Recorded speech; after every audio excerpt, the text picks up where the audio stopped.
Good morning, good morning everyone. So we are meeting after a long time. Good morning, sir.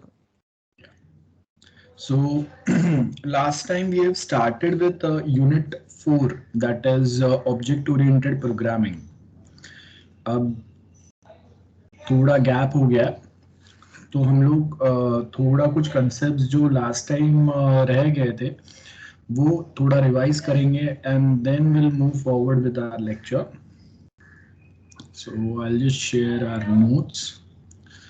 सो देखो, unit 4 talks about object oriented programming language.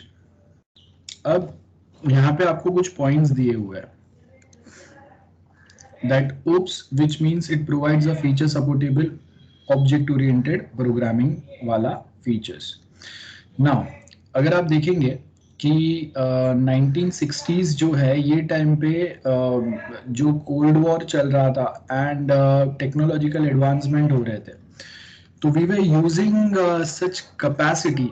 I mean, governments were trying to use such capacity for their beneficial purposes.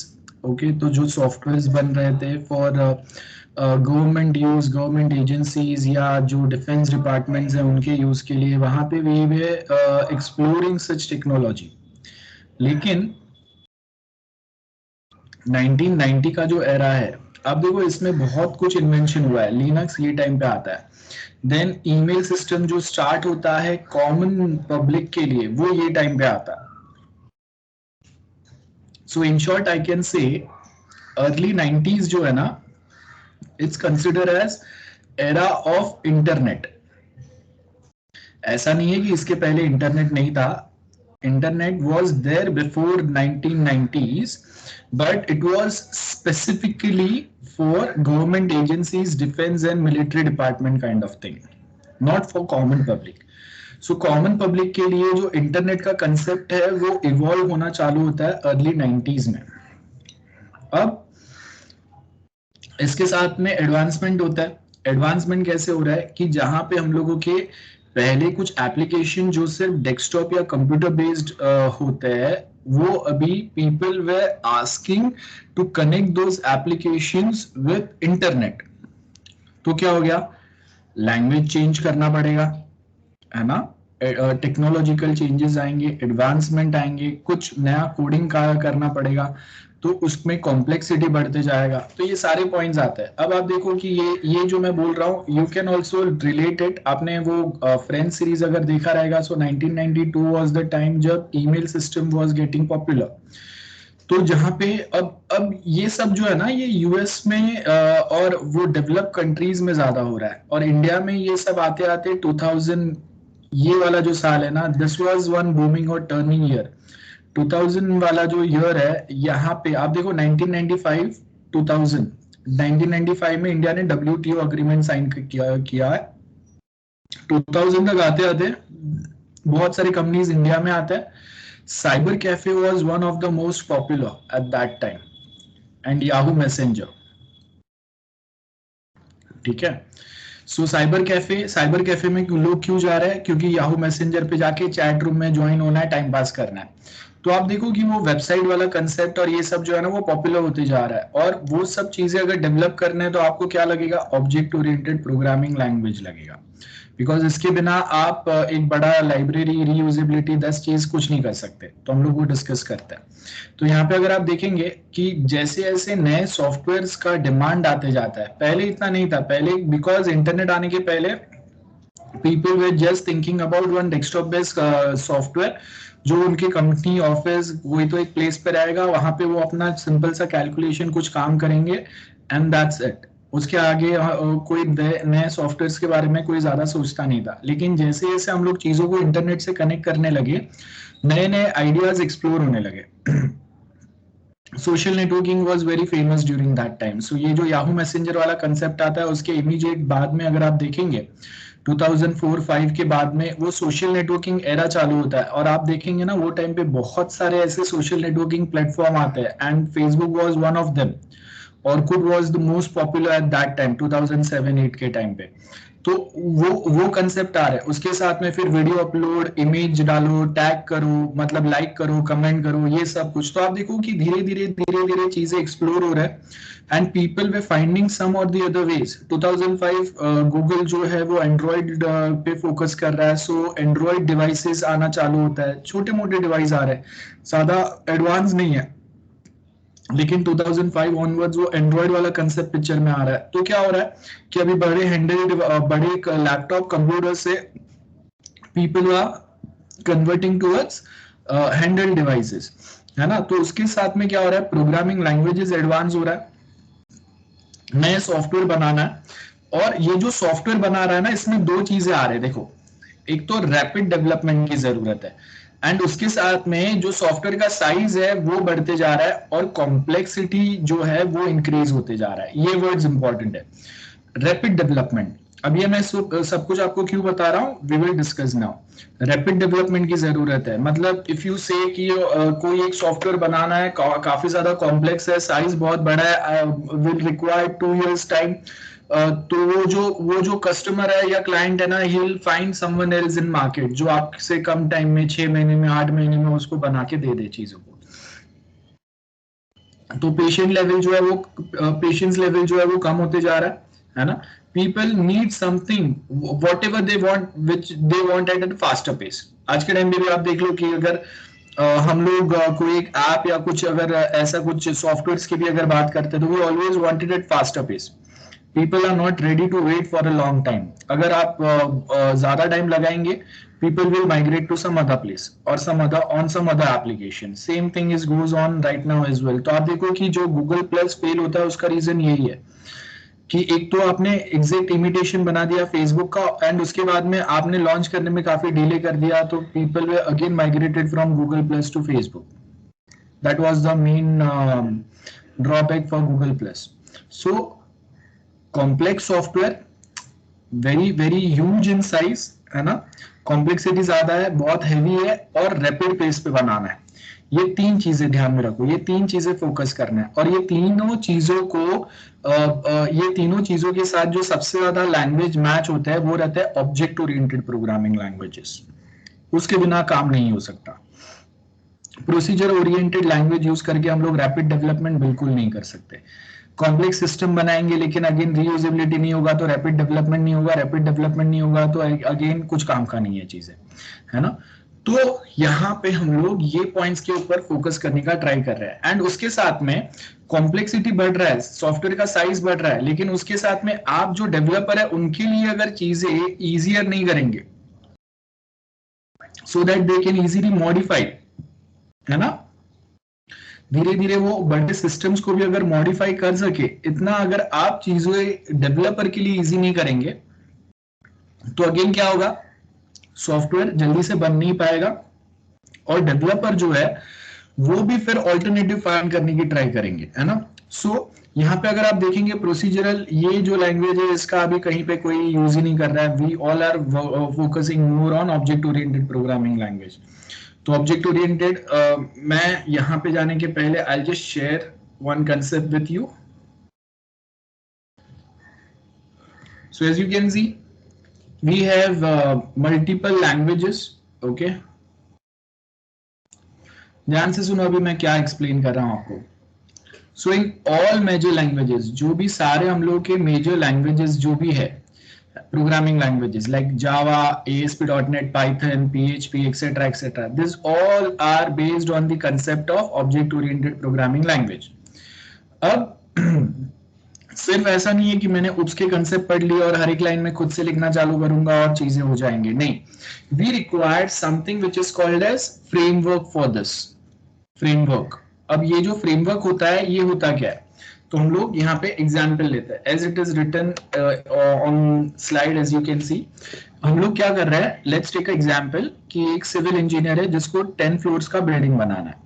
अब अगर वो fresher है जिसने पहले कभी ऐसा कोई काम नहीं किया है, then it's quite difficult for him to start on very first time build 10 floor वाला जो बिल्डिंग है, अगर इतना बड़ा बिल्डिंग अगर उसको बनाना है, it's quite difficult for him for the very first time to start with such a huge project.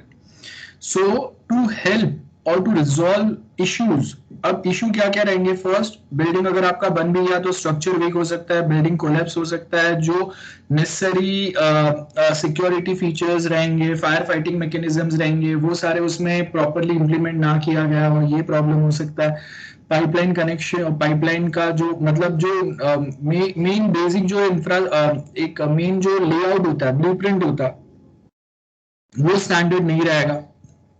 तो मेनली आप देखो कि अगर मैं बोल रहा हूँ कि हम लोग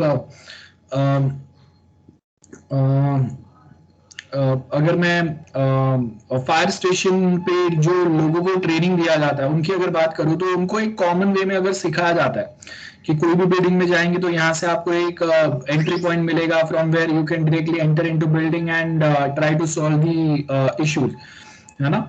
तो अब एक स्टैंडर्ड पैटर्न रहेगा कि ओके यहाँ से आपको एक बैकडोर मिल सकता है, यहाँ से आपका इमरजेंसी एग्जिट होना ही चाहिए जहां से लोग बाहर निकल सकते हैं। ये सारे हम लोगों के सिक्योरिटी मैकेनिज्म्स रहते हैं जो रेयरली कभी काम में आते हैं या कभी काम में नहीं आएंगे, फिर भी वो रहना तो जरूरी है।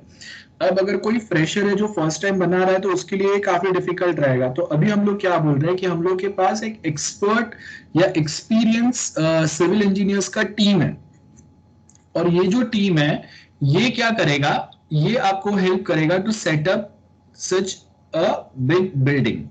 कैसे हेल्प करेगा? तो सबसे पहले उसने पिलर बना दिए। अब बिल्डिंग के पिलर जितने स्ट्रांग रहेंगे बिल्डिंग उतना स्ट्रांग रहेगा। देन उन्होंने क्या किया, पिलर्स डालने के बाद में वो आपको गाइड कर रहा है कि अभी ये जो पिलर्स है इसके ऊपर आपको बिल्डिंग खड़ा कैसे करना है। सो वो क्या करेंगे, फर्स्ट फ्लोर, सेकेंड फ्लोर, ऐसे थर्ड फ्लोर तक आपको बिल्डिंग बना के दिया, and then they will say कि ओके जैसे हम लोगों ने फर्स्ट 3 फ्लोर्स जैसे बनाया ना, same way you can carry on with rest of the 7 floor. तो जैसा फर्स्ट 3 फ्लोर बने वैसे आप 4, 5, 6, 7 बनाओ, वही देख के। तो आप देखो कि अगर बिल्डिंग के पिलर स्ट्रॉन्ग है, फर्स्ट सेकंड थर्ड फ्लोर आपको बनाना कैसा है वो सिखा दिया है, और उसके बाद उसके ऊपर के आप फ्लोर बना रहे हैं, और बाकी का इंटीरियर डिजाइन कलर कैसा रहेगा ये सब अभी आप देख रहे हैं। तो क्या होगा, बिल्डिंग आपका कंफर्म स्ट्रॉन्ग बनेगा, एक्यूरेट बनेगा, एज पर दी स्टैंडर्ड जो रहते हैं पैटर्न उसके हिसाब से बनेगा। तो वहां पे कोलैप्स होने के, फेल होने के चांसेस बहुत कम रहेंगे। So that is what we mean by framework. Framework एक चीज होता है, सारे प्रोग्रामिंग लैंग्वेज में एक फ्रेमवर्क नाम का चीज आता है, मतलब फ्रेमवर्क्स आते हैं, और ये फ्रेमवर्क्स हेल्प करते हैं आपको एक स्ट्रॉन्ग सॉफ्टवेयर बनाने के लिए। बहुत सारा बेस वो रेडी करके देते हैं आपको, और वो बेस के ऊपर आप डायरेक्ट अपना एप्लीकेशन बनाना चालू करते हैं। तो जो भी मेजर प्रोग्रामिंग लैंग्वेज है जैसे जावा, पाइथन, पीएचपी, एएसपी, डॉटनेट या डॉटनेट बेस्ड और जो लैंग्वेजेस है, सारे लैंग्वेजेस के लिए आपको अलग अलग उनके फ्रेमवर्क्स मिलेंगे। जो डेवलपर्स होते हैं वो ये फ्रेमवर्क्स यूज करते हैं। हम लोग अगर प्रोजेक्ट बनाएंगे तो हम लोग डायरेक्टली एक फाइल क्रिएट करेंगे, और उसमें हर एक line of code, single every line of code, we are not going to write every single line of code, but what we are going to do, we are going to use such frameworks जहाँ पे बहुत सारा coding, बहुत सारी चीजें readily available रहेंगे जिनको हम लोग बोरो करेंगे, एंड जो बने हुए चीजें हैं उसके ऊपर हम लोग अपना मेन एप्लीकेशन बनाना चालू करेंगे। जैसे अभी हम लोगों ने यहाँ पे एग्जाम्पल पे देखा कि फर्स्ट 3 फ्लोर बने हुए, उसके ऊपर आप अपना फ्लोर बनाओ और उसको जैसा आपको डिजाइन करना है, जैसे इंटीरियर देना है वैसा करो। तो एग्जैक्टली सेम वे फ्रेमवर्क में भी होता है, बहुत सारी चीजें आपको रेडी दिए हुए रहते हैं जिसको आप रीयूज करेंगे, एंड मेन अपना जो बिजनेस लॉजिक है उसके ऊपर फोकस करेंगे। अब ये फ्रेमवर्क वाला कंसेप्ट पॉसिबल क्यों हुआ? बिकॉज फ्रेमवर्क में जो भी चीजें है वो हम लोगों ने लाइब्रेरी में ऐड किया। फ्रेमवर्क के पास अपने खुद के ह्यूज लाइब्रेरीज रहते हैं, तो वो लाइब्रेरीज हम लोगों ने बनाए फ्रेमवर्क के, और वो लाइब्रेरी को आप इनहेरिट करेंगे जब आप एप्लीकेशन बनाएंगे, जब आप प्रोग्रामिंग करेंगे। तो ये जो लाइब्रेरी वाला कंसेप्ट क्या होता है, समझ लो कि जैसे आपका कॉलेज का लाइब्रेरी है, तो मैंने अगर आपको एक असाइनमेंट दिया हुआ है, मैंने आपको एक पेपर सॉल्व करने दिया और मैंने बोला है कि ओके पाइथन का ये ऑथर का ये बुक आपको लाइब्रेरी में से मिलेगा, go and find that book, उसमें से जो जो क्वेश्चंस है उसके आप आंसर फाइंड करो, वो आंसर लिखो, एमसीक्यूज दिए हुए वो एमसीक्यूज भी आपको वहां से ही मिलेगा। तो मैंने आपको बोला कि ओके पाइथन का XYZ ऑथर का बुक है, उसका चैप्टर नंबर 5 to 10 में आपको ये सारे क्वेश्चंस के आंसर्स मिल जाएंगे। तो आप क्या करेंगे, वो बुक आप बोरो करेंगे लाइब्रेरी से, देन उसमें से पूरा बुक रेफर नहीं करना है, सिलेक्टेड चैप्टर्स आप क्या करेंगे, रेफर करेंगे। Either you will take xerox of those chapter या आप डायरेक्टली वो बुक में से रेफर करेंगे फॉर अ टेम्पररी टाइम, जब तक आपको सारे आंसर्स नहीं मिल जाते। अब आप देखो कि वो बुक में जो कंटेंट आपको मिलेंगे उसको आपने, मैंने क्वेश्चंस जो वे में दिया है वैसे वे में आप उसके आंसर्स लिखेंगे, सो थोड़ा बहुत मॉडिफिकेशन आएगा। देन एमसीक्यूज आपको उसमें से पढ़ना है, समझना है, then you will be able to solve those MCQs, so direct नहीं होगा। सो इट मींस मैं यहाँ पे क्या बोल रहा हूँ कि लाइब्रेरी में से कुछ चीजें हम लोग लेते हैं और अपने वे में कस्टमाइज करते हैं, मॉडिफाई करते हैं बहुत बार एज पर आवर क्वेश्चन, ठीक है। And once we are done with our work, मैं वो सेम बुक को लाइब्रेरी में रिटर्न कर दूंगा और ये सेम बुक जो है वो कोई दूसरा भी रेफर कर सकता है। समझ में आया? तो ये लाइब्रेरीज रहते हैं, तो फ्रेमवर्क के पास भी ऐसे बड़े बड़े लाइब्रेरीज रहते हैं और ये लाइब्रेरीज में क्या होगा, ऑलरेडी प्री डिफाइंड बहुत सारे प्रोग्राम्स रहेंगे और ये जो प्रोग्राम्स है इसको हम लोग डेवलप करते हैं धीरे धीरे। एक्सपीरियंस टीम जो रहेगा डेवलपर्स का, वो ये लाइब्रेरी को अपग्रेड करते जाते हैं, अपडेट करते जाते हैं, सो दैट जब कभी हम लोग लेटेस्ट टाइप के एप्लीकेशन बनाने की ट्राई करें तो हर एक चीज हम लोग को खुद से ना लिखना पड़े। जैसे आप समझ लो कि वेबसाइट पे, हर दूसरे वेबसाइट पे जो आपको रिक्वायर्ड फंक्शंस रहेंगे ना, वो आपको ये फ्रेमवर्क में मिल जाएंगे। You only suppose to inherit those things, library में से कॉल करो उसको, ये आपका काम रहता है। So that is the benefit of object-oriented programming language and a framework which is based on again the concept of object-oriented programming language. So I hope we are clear till this point. जल्दी से note कर लो, guys. Note it down quick.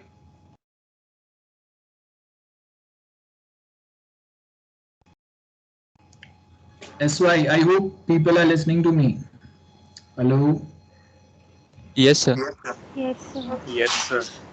Okay, जल्दी note करो चलो। Yes, sir.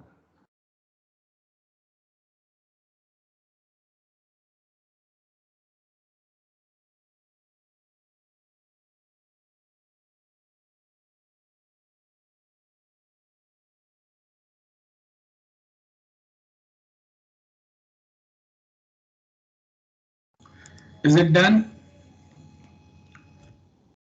Yeah.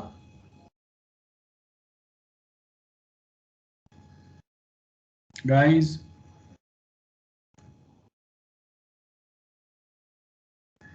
Can we move to next topic? Hello. Yes, sir. Yes, sir. Yes, sir. Okay, so देखो अब हम लोग यहाँ पे बात क्या कर रहे हैं, we are talking about a framework, ठीक है, which is based on concept of object oriented programming language, जहाँ पे हम लोग चीजों को रीयूज करेंगे, not just once but in number of time, infinite time you can reuse things. And उसका बेनिफिट क्या होगा, rapid development of very very huge and complex systems. So क्या होगा यहाँ पे, कॉम्प्लेक्सिटी कैसे कम हो गया, हर एक चीज आप डेवलप नहीं कर रहे खुद से, बहुत सारी चीजें रेडीली अवेलेबल है, तो खाली बिजनेस लॉजिक जो मेन रहेगा उस पर आपको फोकस करना है। बाकी बाय डिफॉल्ट हर दूसरे वेबसाइट में जो जो फंक्शंस रहते हैं वो सारे फंक्शंस आपको कहीं ना कहीं यहाँ लाइब्रेरी में मिल जाएंगे, जिसको आप इनहेरिट कर लो, वो कोड को इनहेरिट करो और रीयूज कर लो। सो यहाँ पे अगर आप देखेंगे, for Python one of the most popular framework जो अगर आप भी सीखते हो तो आपको जॉब में बहुत ज्यादा हेल्प करेगा, that is called as Django, ठीक है। सो अगर आप देखेंगे यहाँ पे, when we install this Django framework, अब मेनली ये वेब डेवलपमेंट में काम में आ रहा है, बहुत सारे फंक्शनलिटी, ये जो इंस्टॉल्ड एप्स है मतलब बहुत सारे फंक्शनलिटी आपको बाय डिफॉल्ट इसके अंदर मिल जाएंगे। जैसे एडमिन पैनल आपका यहाँ पे एक रेडी रहेगा, आपको खुद से उसमें ज्यादा मेहनत करने की जरूरत नहीं है। Log in log out sessions होते हैं, उसके लिए यहाँ पे अलग से लाइब्रेरी दिया हुआ है सेशन मैनेजमेंट के लिए। सेशन मैनेजमेंट जैसे आप देखो कि अगर मैं ऑनलाइन अगर मैं ट्रांजैक्शन कर रहा हूं तो जब मैं अगर लॉग इन करूंगा, so that's going to be my session जो एक्टिव होगा, and once I done with my transaction तो वो सेशन जो है ना वो फिनिश हो जाएगा, ठीक है। It's like that. तो log in to log out that's my session, और इसको आपको मेंटेन करना रहता है। जैसे अगर मैं एटीएम पे जाता हूँ and if I swipe my card, तो मैंने स्वाइप किया and after swiping I am going to withdraw money, I am going to change my pin और I am going to deposit some money. तो ये जो भी कोई ट्रांजेक्शन एक हम लोगों ने कर लिया, उसके बाद में मेरा सेशन एक्सपायर हो जाएगा and again we are going to start with the new session. तो वो जो log in to log out जो सेशन मेंटेन करना रहता है, और वो during that session what things are available to that person, that is also available here. Then messages वाला कंसेप्ट रहता है, as you can see here. तो अगर मुझे मैसेज एक्सचेंज करना है, चैटिंग फैसिलिटी देना है, हर दूसरे वेबसाइट पे आपको चैट फैसिलिटी मिलता है। तो अब जब ये बहुत पॉपुलर एक फैसिलिटी है चैटिंग वाला, तो हम लोग वापस क्यों बनाए? इंस्टेड Django फ्रेमवर्क जो है वो अपना लाइब्रेरी अपडेट करेगा, और मैसेजिंग वाला जो कंसेप्ट है, मैसेजिंग वाले जो फीचर्स है, वो उसने अपने लाइब्रेरी में अपडेट किए। तो नेक्स्ट टाइम जब मुझे रिक्वायर्ड है, मैं इसी को रीयूज, इसी को इनहेरिट कर सकता हूँ। तो आप देखो कि ये सारी चीजें जो है, log in log out session management वाला पार्ट, ये उसने एक स्टैंडर्ड वे में दिया हुआ है, जैसे स्टैंडर्ड कंपनीज यूज करते हैं अपने एप्लीकेशंस के लिए।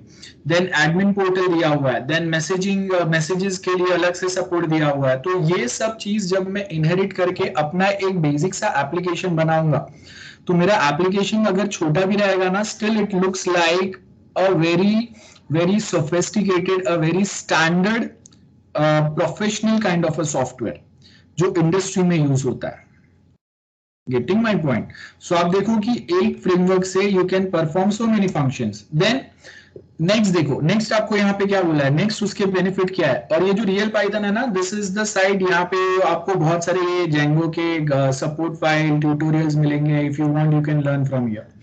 सो कीप आउट मतलब क्या है? ऑथोराइज पर्सनल ओनली, मतलब अगर मुझे अपने पोर्टल्स पे सिक्योरिटी प्रोवाइड करना है, कोई अनऑथोराइज एक्सेस को अगर मुझे परमिट नहीं करना है, तो सिक्योरिटी वाइज भी मैं यहाँ पे स्ट्रॉन्ग सिक्योरिटी एस्टेब्लिश कर सकता हूँ on my network with the help of this same framework, because security is one of the main concern, or I can say security is the most common aspect which is required on every other application or a project. तो अब कौन से वे में हम लोग security provide करेंगे? Everything is provided here. Getting my point? So यहाँ पे अगर आप देखेंगे कि if I want to authorize any person with the help of OTP या मोबाइल पे अगर मैं कोई पिन भेज रहा हूँ, या उनका कोई एक स्टैंडर्ड पिन रहेगा, और ईमेल वेरिफिकेशन हो रहा है, all such facilities are provided. You can authorise person in your own customise way as and when required. तो आप वो वे में कर सकते हैं। And again we are also securing this software from any unauthorised access as well. So that is also facility which is provided by framework. अब मैं सिर्फ ये पाइथन फ्रेमवर्क की बात नहीं कर रहा हूं, इन जनरल मोस्ट ऑफ जो भी आपके आज के टाइम के जो फ्रेमवर्क्स है ना, चाहे we use PHP language, Java language और एनी अदर लैंग्वेज, उसमें ये मोस्टली ये कॉमन फीचर्स रहते हैं जो हर दूसरे फ्रेमवर्क में आपको मिलेगा। But now we have to choose which framework we are more comfortable with. And जब हम लोग बड़े एप्लीकेशंस बनाते हैं, तो हर फ्रेमवर्क के कुछ ना कुछ एडवांटेज डिसएडवांटेज रहता है। So as per that Django is one of the most popular in current market. So that's why मैं यहाँ पे आपको वो फ्रेमवर्क के बारे में बता रहा हूँ। देन नेक्स्ट थिंग जो आता है आज के टाइम पे, वो आता है कि हर दूसरा पर्सन जो है वो ऑनलाइन बिजनेस करने का सोचता है। हर every company wants their own portal through which they can connect with the client, they can sell their products, or they can accept payment from their client or customers. तो ये जो है, this are the most basic thing, एक e commerce या shopping cart kind of a thing. So यहाँ पे अगर आप देखेंगे, we have this Amazon kind of a website where I can buy sell, है ना। सो यहाँ पे देखो, वी कैन बाय क्लोथ्स और any other accessories are provided here, we can buy purchase this all thing. यहाँ पे payment option है, we can integrate digital wallet as well here, Google Pay option दे सकता हूँ, कैश ऑन डिलीवरी दे सकता हूँ, credit debit card facility provide कर सकते हैं बाय जस्ट इंटीग्रेटिंग और connecting payment gateways with our website. Same way order tracking. तो अब order tracking is one of the most basic feature which is available everywhere. Whether you order any food, still you can track your order. If you have if you book a ride on Ola or Uber, still you can track where that cab is right now and how much time it will take to reach till your main desk pickup location. So यहाँ पे देखो ये जो order tracking है, this we use for many different purposes. So ये shipping order track जो है उसके लिए ये ready facility आपको यहाँ पे मिल सकता है. Then billing वाला जो part है, invoice generate करना है, आपको अपना एक bill download करना है ना, एक प्रॉफिट एंड वो वाले रिपोर्ट्स अगर रिक्वायर्ड है मंथली बेसिस पे कंपनी को, that we can do. Then this is my shopping cart. ये जो ट्रॉली है, ये ट्रॉली हम लोग नॉर्मल जब शॉपिंग करने जाते हैं तो ये ट्रॉली होता है जिसमें मुझे जो भी कुछ अगर परचेस करना है, I am going to keep everything in this trolley. लेकिन जब रियल में हम लोग ऑनलाइन शॉपिंग कार्ट बनाते हैं तो वहां पे आपको ये ट्रॉली शॉपिंग कार्ट का कंसेप्ट आता है. मतलब मैं सपोज Amazon पेज पे हूं, Amazon शॉपिंग करने के लिए Amazon पेज पे हूं. मैंने फर्स्ट टी शर्ट वाले पेज पे गया, मैं एक टी शर्ट सिलेक्ट किया. Now as soon as I move to next page, as soon as I move to T shirt से जीन्स वाला पेज, टी शर्ट पेज पे मेरे जो हिस्ट्री थे वो कैरी फॉरवर्ड होने चाहिए.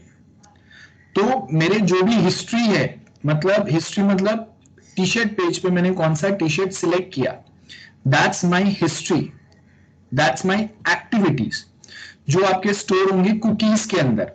आपने देखा रहेगा ना, जो भी हम लोग एक्टिविटी जो भी कुछ ब्राउज करते हैं वो सब कुछ कुकीज में सेव रहता है.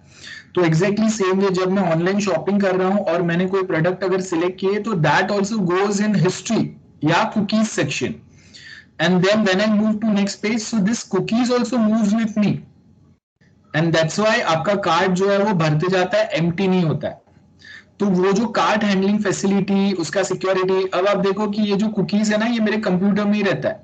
तो अगर मैंने इसको सिक्योर नहीं रखा तो anyone can modify also this cookies. So आप सोचो, जस्ट एग्जाम्पल कि मैंने 10,000 का शॉपिंग किया, I know how to where I can find cookie. तो जिसमें मेरा आई फाइंड द कुकी जिसमें मेरा मेनली ये सारा जो शॉपिंग का लिस्ट है उसको मैंने फाइंड आउट किया. एंड उसके बाद में what I am going to do, I am going to simply going to modify the total value. तो मेरे प्रोडक्ट सारे उतने ही रहेंगे, लेकिन जहां पे टोटल कॉस्ट मेरा 10,000 है उसके जगह पे I am simply going to remove 1 or 2 zeros from that and 10,000 का product will be there with me in just 100 or 1,000 rupees. और आपका सिस्टम डिलीवर करेगा. क्यों? Because whatever total is there in the cookie, that's what payment your system will accept and it will schedule delivery for such product. So again we required a proper security. Again security कहां से मिलेगा? Framework. Framework कौन सा है? Python language में बना हुआ. और उसमें वो क्या कंसेप्ट यूज कर रहा है? मेन ऑब्जेक्ट ओरिएंटेड के concept. Simple. Then next is this one. When we deal with a huge bunch of data जिसको आपको लॉक करना है, अनलॉक करना है, and at same point of time if you want to access so many things from this pool of data or databases या data warehouse.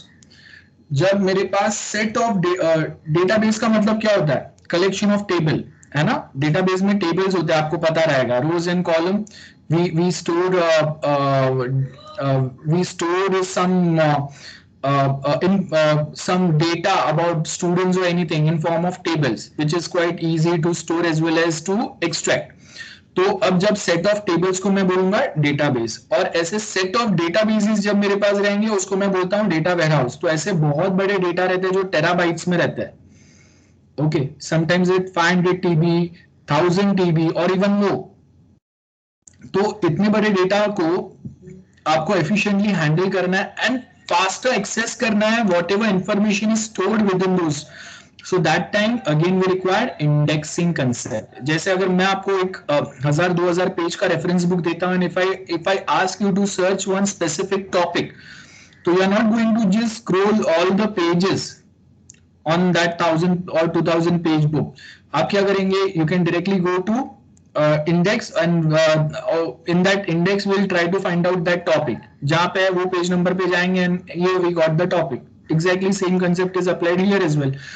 So for a faster access from the huge database and also put a lock as and when required for a security purpose, that is also provided by such frameworks.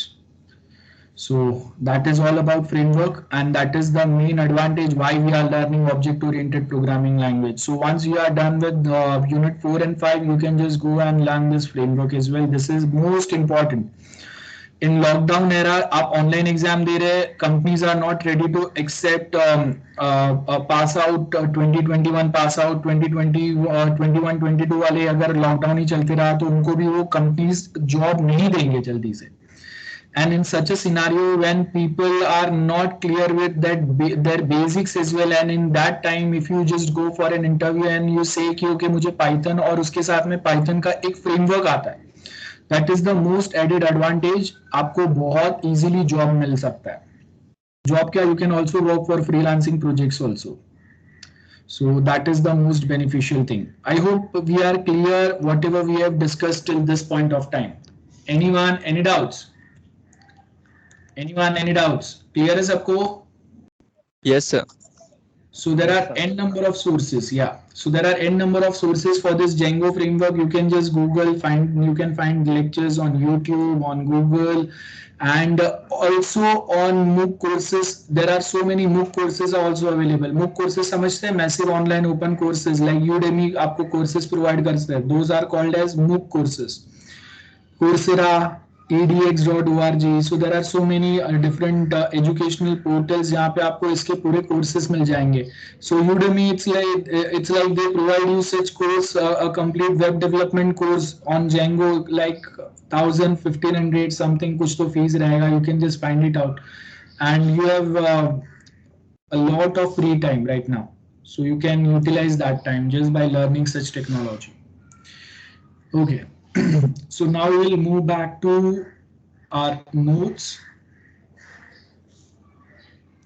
So यहाँ पे देखो, अभी मैंने आपको सब कुछ बता दिया. Why do we require object oriented programming language and what are the advantages, and object oriented programming language को हम लोग बेस्ट वे में कैसे यूटिलाइज करते हैं in terms of framework. And professionally जब अगर हम लोग कोई डेवलपमेंट करते हैं, हर एक लाइन ऑफ कोड हम लोग खुद से नहीं लिखते हैं. जब हम लोग ये फ्रेमवर्क यूज करेंगे, आधा कोड वो फ्रेमवर्क आपको जनरेट करके देगा, उसमें कुछ हम लोग अपने लाइंस ऐड करेंगे. जैसे अगर आप एंड्रॉइड भी देखोगे तो if you create a project in Android ना, so many different files are by default created by Android and few of the things only we write. तो उससे क्या होता है, फास्टर डेवलपमेंट होता है. हर एक चीज आपको खुद से लिखना नहीं पड़ता है. अब जब हम लोग अगर ओवरव्यू बोलेंगे उप्स का, तो मैंने आपको लास्ट लेक्चर जब हम लोगों ने यूनिट 4 स्टार्ट किया था, that time I have given you enough of explanation, but there are multiple definitions of different terms. Like class के there are multiple definition. One definition which we have learned was class is collection of data members and member function. बराबर है, class is collection of, क्या होगा, I can write class equal to data members plus member functions. बराबर है. Data members का मतलब होता है वेरिएबल्स एंड मेंबर फंक्शन का मतलब फंक्शन ही होता है. सो यहाँ पे आपको अगेन एक डेफिनेशन दिया हुआ है. क्लास क्या है, एक यूजर डिफाइंड प्रोटोटाइप है. प्रोटोटाइप मतलब डमी मॉडल है ना.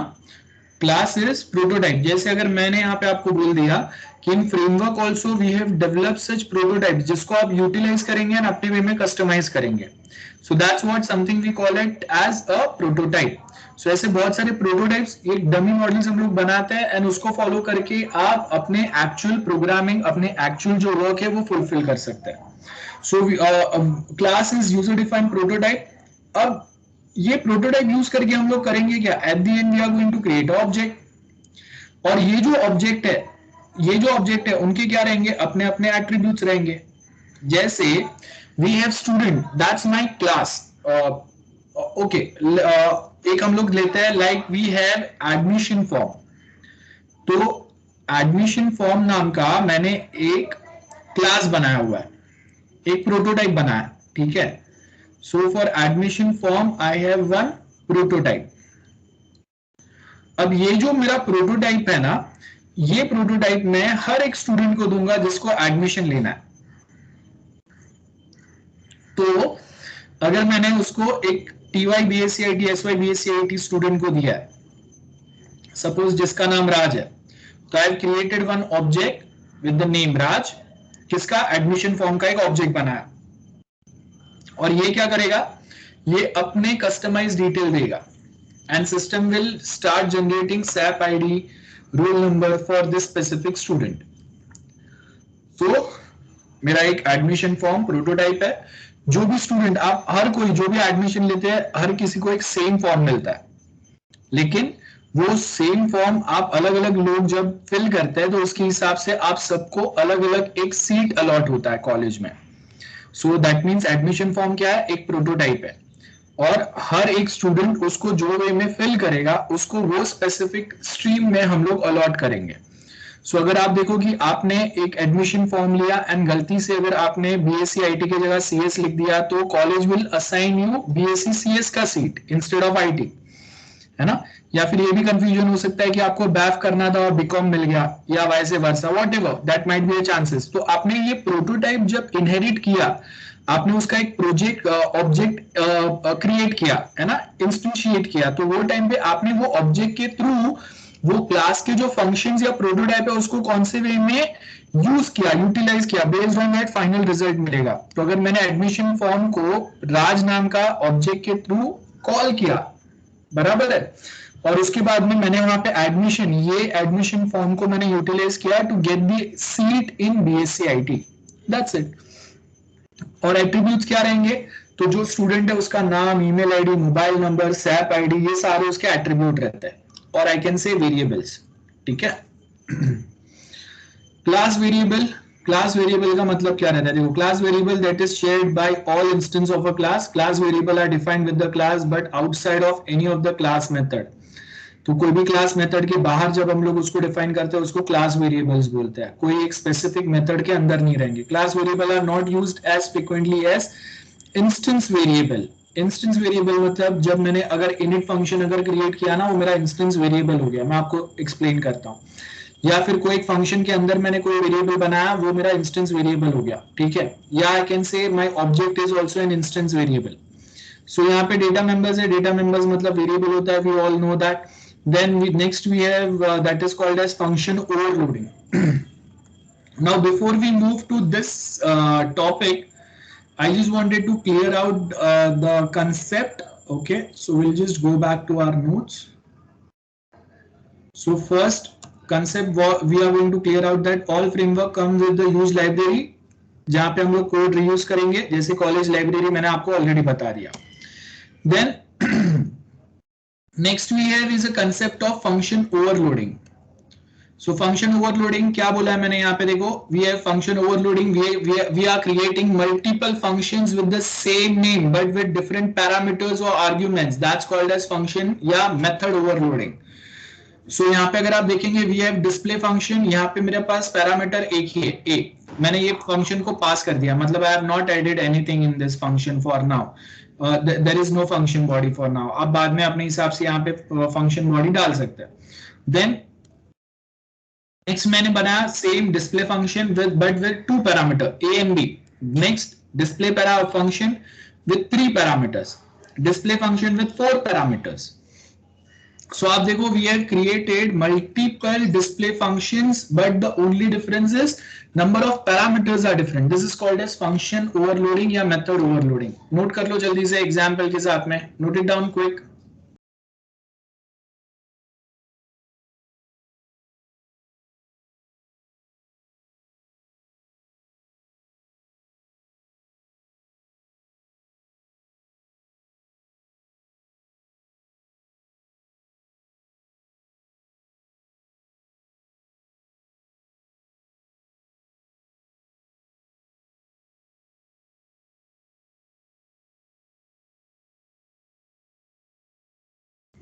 चलो, is it done?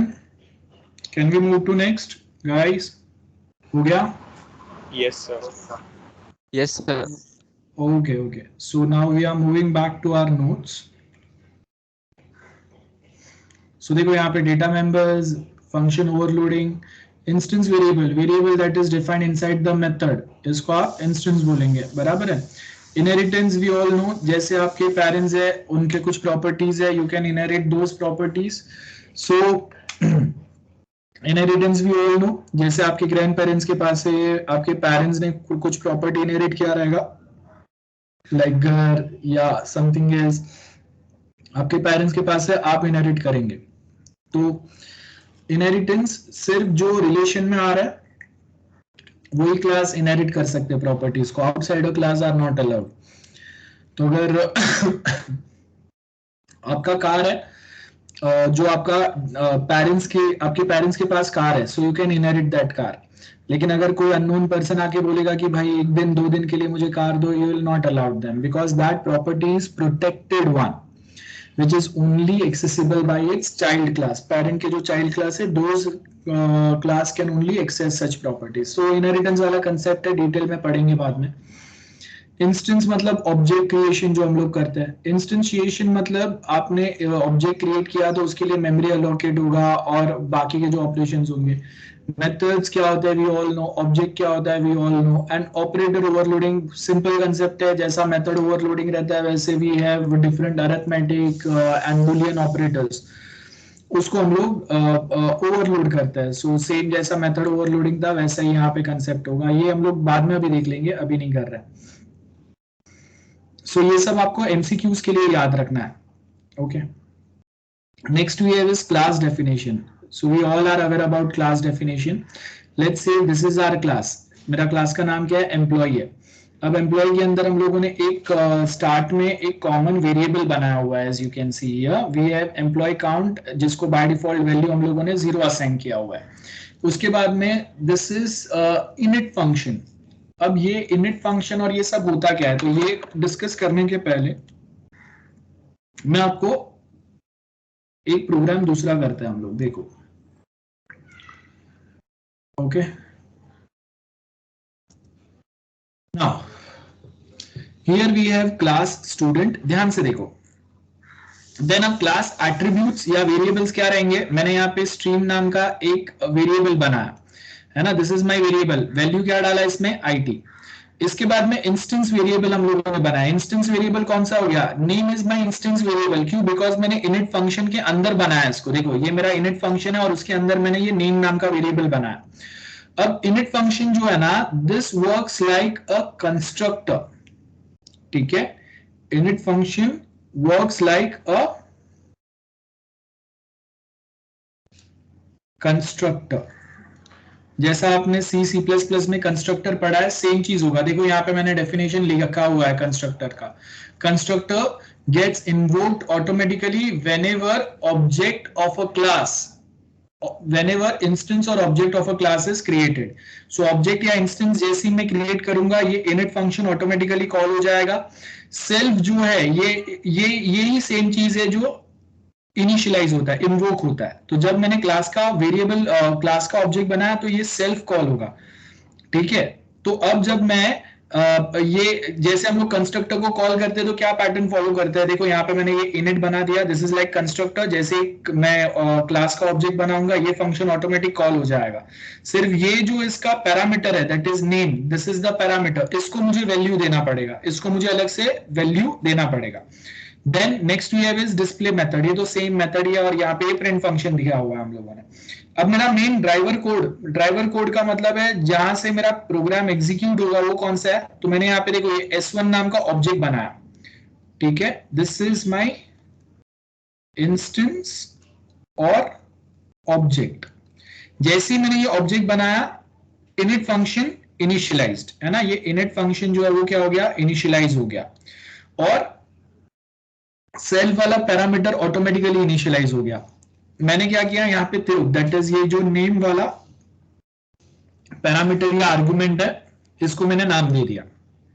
Same way this is my object 2. ठीक है, दिस इज माय ऑब्जेक्ट 2 और इसको भी मैंने क्या किया, ये देखो ये क्लास नेम लिखा स्टूडेंट एंड ब्रैकेट में मैंने ये जो मेरा इनिट वाला फंक्शन है और उसमें ये जो मैंने इंस्टेंस वेरिएबल बनाया उसको वैल्यू पास कर दिया. मैंने वैल्यू क्या पास किया? राज. देन अगर मुझे मेथड्स अगर एक्सेस करने तो मैं क्या लिखूंगा? S1.display. first मेरा object dot function name, second object dot function name. This is how we follow. So I hope instance variable क्या होते हैं is clear to everyone. Init function क्या होता है that is also clear to everyone. जैसे C++ में और Java में constructor वाला concept होता है, same concept is applied in Python as well, लेकिन हम लोग यहाँ पे constructor के जगह पे init function लिखते हैं. Am I clear to everyone? Any doubt? Anyone? Any doubts? No, sir. चलो जल्दी से perform this program and output post करो chat में. चलो जल्दी.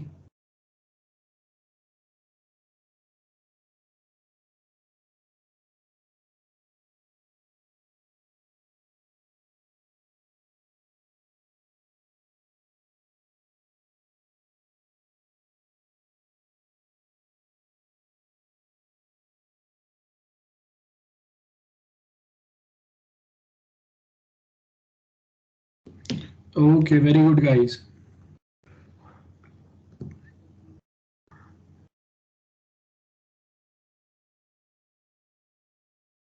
चलो बाकी लोग पोस्ट करो आउटपुट जल्दी से.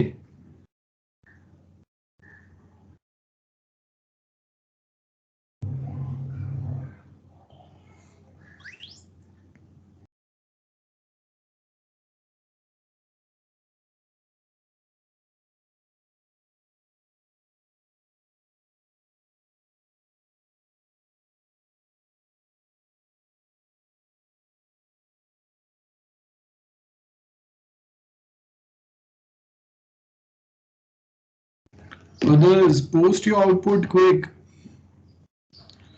Chalo, so now we are moving to next part.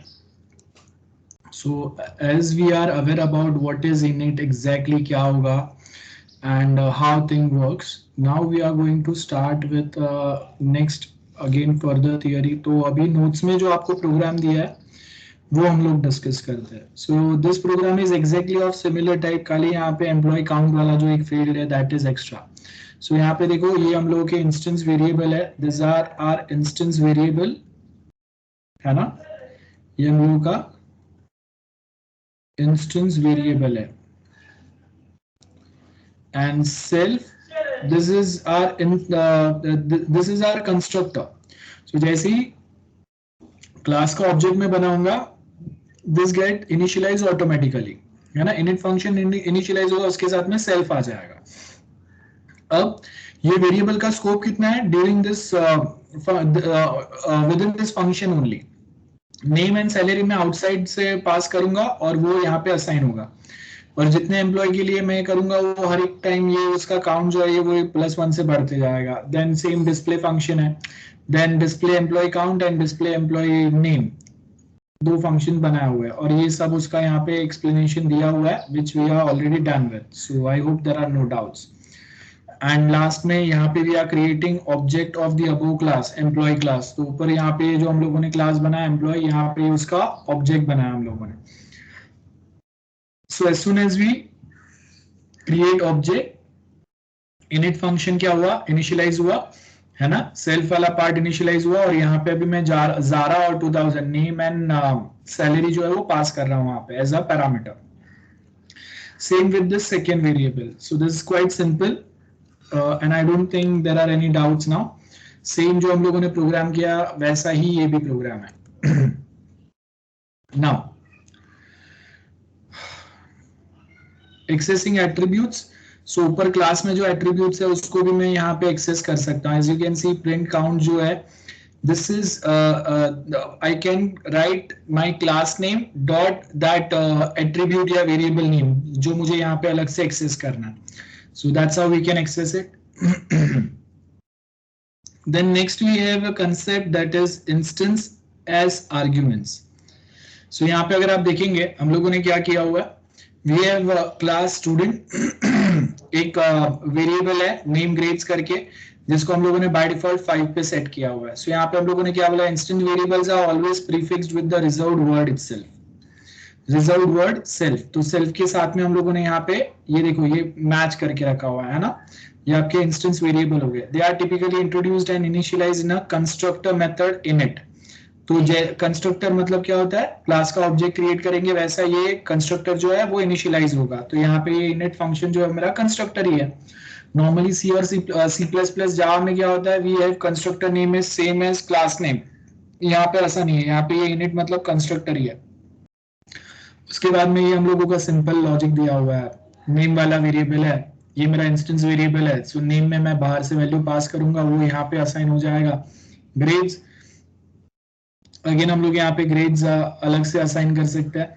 Then हम लोगों ने यहाँ पे रेंज क्रिएट किया हुआ है, तो रेंज ये देखो, ये रेंज नाम का मैंने ये फंक्शन कॉल किया। रेंज मेरा कहाँ से कहाँ तक का चलेगा, स्टूडेंट में ये जो स्टूडेंट वाला ये जो वेरिएबल है जिसमें वैल्यू 5 है, तो मेरा रेंज चलेगा 5 तक। 5 के मतलब 4 तक जाएगा ना, 5 तक नहीं जाएगा, उससे एक नंबर कम रहता है। 1 by 1 नंबर आई में आएगा, और वो हर एक चीज जो है वो हम लोग ग्रेड में अपेंड करते जाएंगे। सिंपल है। सो यहाँ पे ये देखो आपको सेम चीज दिया हुआ है, self is instance and name is argument. तो ऊपर जो है वो सेल्फ जो हम लोग लिखते हैं self keyword, that is a instance, and this is argument या variable, that's why we call it is instance variable. तो यहाँ पे आपको वही दिया हुआ है, और whenever we call the we create a class, sorry, whenever we create instance of a class, it automatically calls constructor method when the programmer requests new instance. New instance मतलब object. So यहाँ पे मैंने s नाम का ये object बनाया, this is my object. तो उसके साथ में क्या हुआ, इनिट फंक्शन कॉल हुआ, एंड इसके अंदर इंस्टेंस वेरिएबल जो मेरा था नेम, सेल्फ डॉट नेम, उसको मैंने वैल्यू असाइन कर दिया। कंस्ट्रक्टर ये वो क्या होता है ये हम लोगों को ऑलरेडी पता हुआ है, ये मैं वापस नहीं बता रहा हूँ। सो ये हो गया। उसके बाद में अब देखो यहाँ पे आपको एक न्यू क्लास दिया हुआ है। सो मेरा क्लास का नेम क्या है, my name of my class is number, ठीक है। उसके बाद में यहाँ पे हम लोगों ने एक वेरिएबल क्रिएट किया मल्टीप्लायर, अभी फिलहाल के लिए हम लोगों ने उसको नन रखा हुआ है।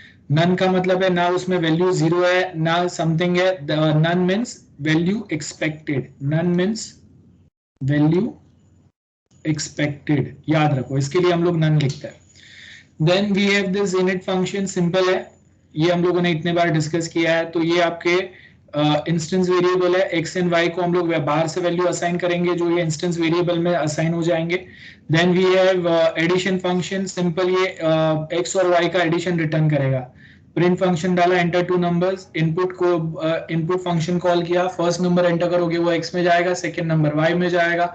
एंड देन यहाँ पे देखो दिस इज आवर ऑब्जेक्ट, ठीक है, n इक्वल टू, ये देखो ये मेरा क्लास नेम है numbers, so this is my object, ये मैंने ऑब्जेक्ट कॉल किया equal to numbers x, y, and then print, यहां पे ये देखो this is our function calling using object. So n dot add लिखा ना, डॉट ऑपरेटर है, डॉट ऑपरेटर याद रखो, and object is n, and उसके आगे फंक्शन इज एडिशन, बस। तो ये आपको यहाँ पे आउटपुट प्रिंट कर देगा, सिंपल है। So every single line I have explained here. Anyone, any doubt, let me know. Anyone, any doubts? Clear है सबको? Yes sir. या सो यहाँ पे आपके पास ये सेम जो हम लोगों ने प्रोग्राम किया, I hope we are clear with, everyone is clear with this. Now यहाँ पे जो प्रोग्राम है, सो आपको थोड़ा सा मॉडिफाई करना है ये प्रोग्राम को, ठीक है, ध्यान से देखो। What you have to do, you have to write a program, ठीक है, you have to write a program. तो उसमें आपको क्या करना है, राइट अ प्रोग्राम जिसके अंदर you have to ask user to enter number.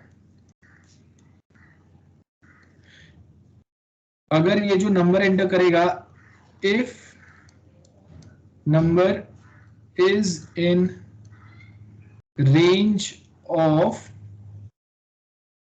1 to 50, तो एक्सेप्ट करो, ठीक है। एक्सेप्ट करने के बाद में एडिशन करो एंड डिस्प्ले आउटपुट, सिंपल है। तो दोनों नंबर्स जो एंटर होंगे, दोनों numbers, both numbers we have to verify that number should be in range of 1 to 50 only, not less than 1, not more than 50. Create a class, ठीक है, accept number and addition बताओ. चलो जल्दी से, जल्दी करो.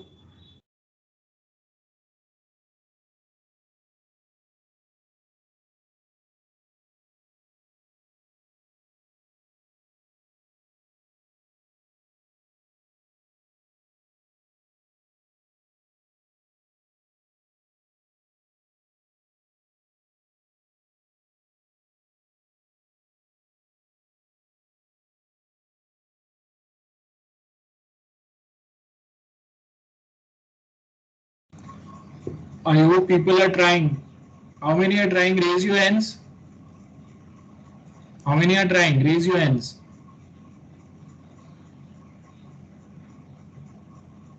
Okay. Others, try करो जल्दी and post your output in chat. चलो जल्दी.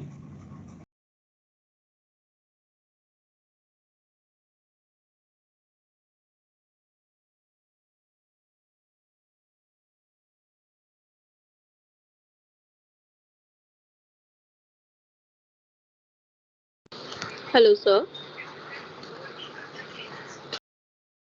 Yes, बोलो. So, what's the difference between double underscore in it and single underscore in it? नहीं, सेम ही होता है. We write in this way only in it. वो कहीं कहीं पे when So, if we use हाँ से so if we it's use only single underscore or double underscore, it doesn't matter, right? yes it's same. Okay, sir. Thank you.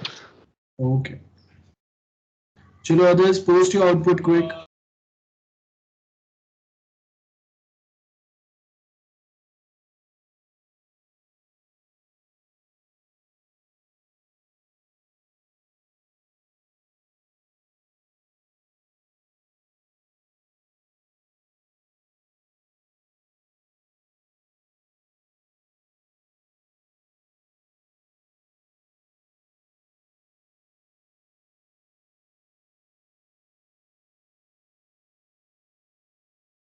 Okay, now we have left with writing three things about object. मैं आपको बता देता हूँ, note कर लेना. So object क्या होता है, we all know. You can write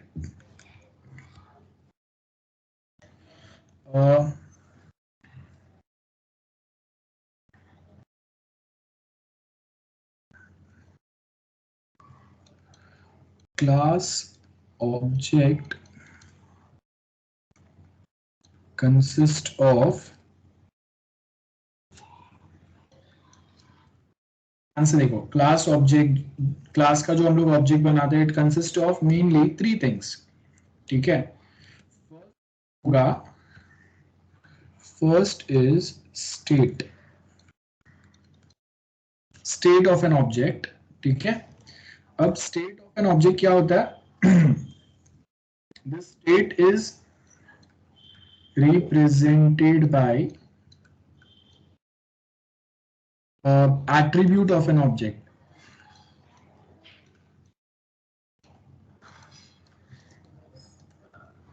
ठीक है, or I can say, or it reflects properties of object. तो ऑब्जेक्ट का स्टेट होता है, बाद में ऑब्जेक्ट का बिहेवियर होता है. ऑब्जेक्ट का बिहेवियर मतलब क्या होगा, this behaviour of an object is represented by methods. तो मतलब ऑब्जेक्ट का बिहेवियर क्या होगा, कौन से मेथड वो कॉल करता है ना, और वो मेथड क्या रिस्पॉन्स जनरेट करता है, that's going to be behaviour of my object. So I can say it is represented by methods of an object. तो ऑब्जेक्ट ने क्या मेथड्स कॉल किया उसके हिसाब से आपका ऑब्जेक्ट का बिहेवियर जो है वो डिसाइड होगा। मतलब अगर ऑब्जेक्ट ने एडिशन कॉल किया तो ऑब्जेक्ट का बिहेवियर क्या हुआ, उसने दो नंबर्स ऐड किया। उसने सब्ट्रैक्शन कॉल किया तो ऑब्जेक्ट का बिहेवियर क्या हुआ, उसने दो नंबर्स सब्ट्रैक्ट किया। बराबर है। सो से बिहेवियर जो है this reflects a response of an object and third जो एक ऑब्जेक्ट के बारे में रहता है दैट इज आइडेंटिटी।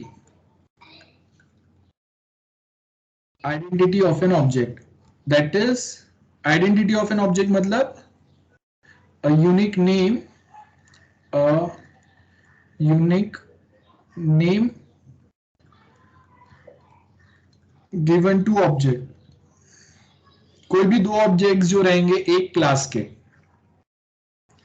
के कोई भी दो ऑब्जेक्ट का नाम सेम नहीं रहेगा। बराबर है। So it is the unique name given to an object, है ना। That is what we mean by identity of an object, that's it. So अब अगर मैं यहाँ पे अगर तीनों चीज अगर हम लोग यहाँ पे ड्रॉ कर दे तो I can write identity. Identity क्या होगा, देन नेक्स्ट अगर मैं यहाँ पे बोलूं स्टेट और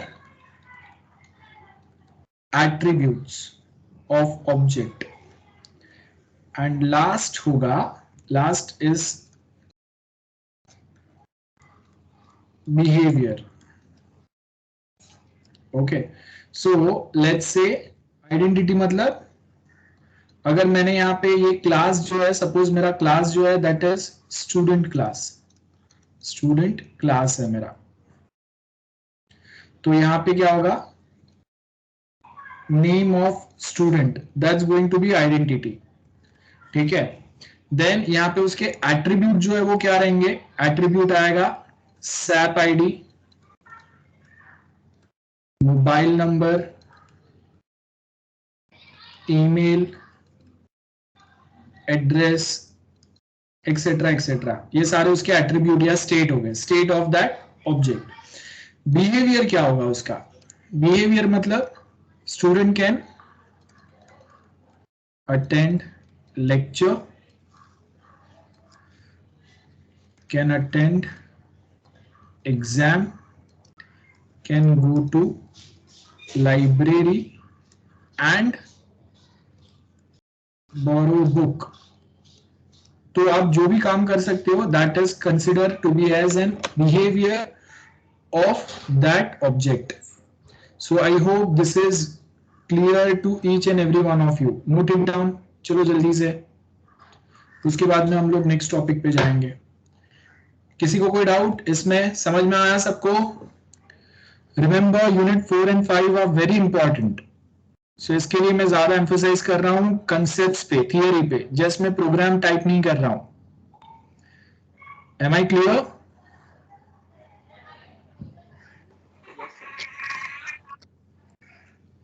hello, what about others? Am I clear students? Yes, sir. Yes, sir. Okay okay, so चलो जल्दी से नोट कर लो।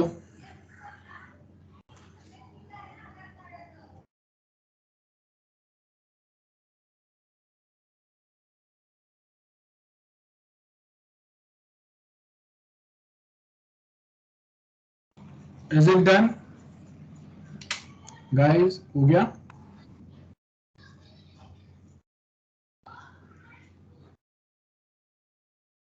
Hello, Yes, sir. ओके। तो आज के लिए हम लोग यहाँ तक ही रखते हैं, मैं ज़्यादा कुछ नहीं करा रहा हूँ। नेक्स्ट टाइम नेक्स्ट लेक्चर जो है इसके आगे हम लोग प्रोग्राम्स करेंगे। So if you have any doubt you can ask, just wait for some time.